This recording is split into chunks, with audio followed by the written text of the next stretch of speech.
Anyone that's been in a shop long enough has seen some weird stuff. I've seen plenty of wrecks. I've seen cars fall off lifts. But the sheer, like, almost Hollywood level fireball and just like running out of the building screaming while the sprinkler's going off. That opposite this of like just weird shit that happened in the shop. Yeah.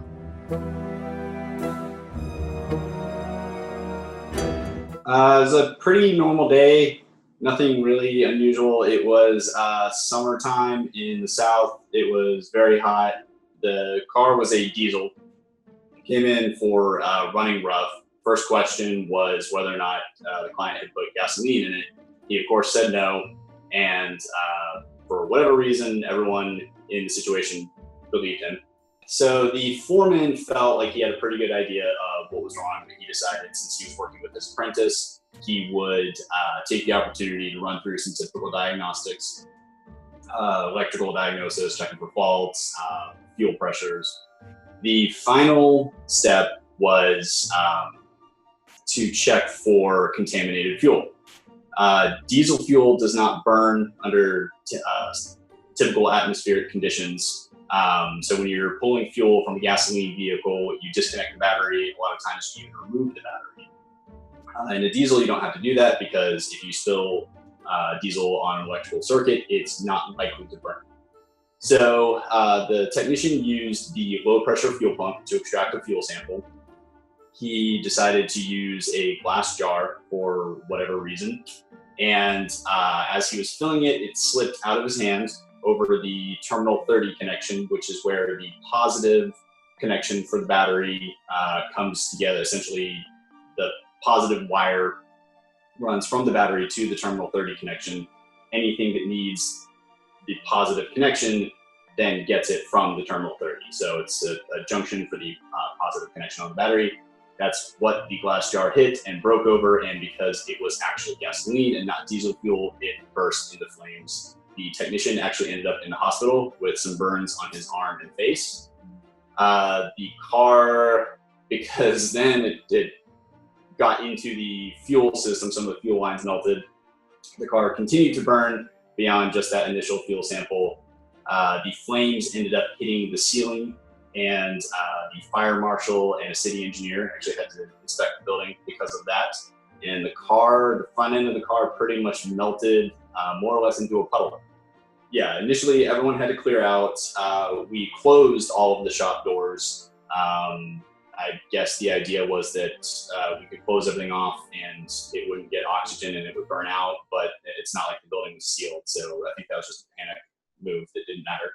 And the sprinkler system went off, and that's ultimately what ended up putting the fire out. I don't think anyone even had the sense to grab a fire extinguisher. We all just kind of ran. But we had a flush mount alignment rack, which when the alignment rack is actually sunk into the ground, so you can get really low vehicles onto that rack.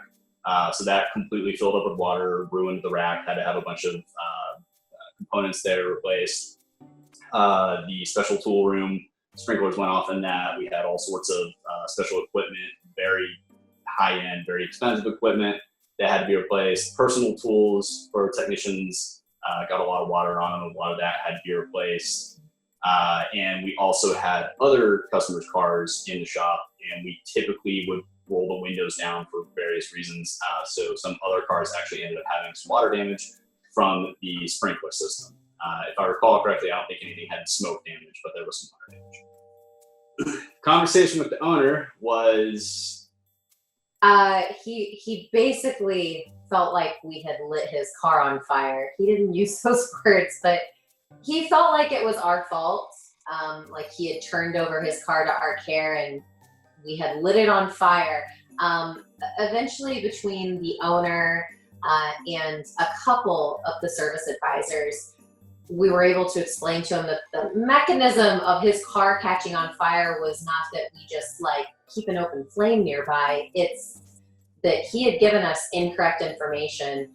He wasn't sold to begin with. He was pretty irate and ended up essentially blaming his hired help, which was like kind of what do you call it? The most stereotypical. It's what you'd expect. It's kind of the most stereotypical response he could have had in that moment is to blame his housekeeper. Oh, of course, I would have never done anything wrong. It was the housekeeper. Like, it was really not.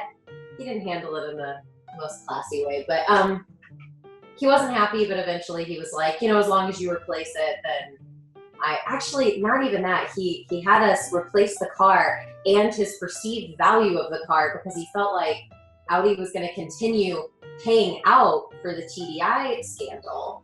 And he felt like there was value beyond just the value of having the car. He felt like it was irreplaceable and that he had bought it to kind of cash in on the incentives that were being offered at that time and possibly in an ongoing manner. So it took a while to reach a compensation agreement that was acceptable to him. Yes, the mystery of the glass jar, where it came from, and why it was being used never got fully solved. It's just kind of something that tech would do is probably the best explanation. It's just that kind of guy that has a glass jar. One thing I would have done differently if I could go back in time and sort of say, hey, don't do that. I would say, hey, smell the fuel tank. If it smells like gasoline, then just quote a new fuel system. Yeah. So. Could have totally avoided the whole glass jar issue to begin with. It could have saved a lot of heads.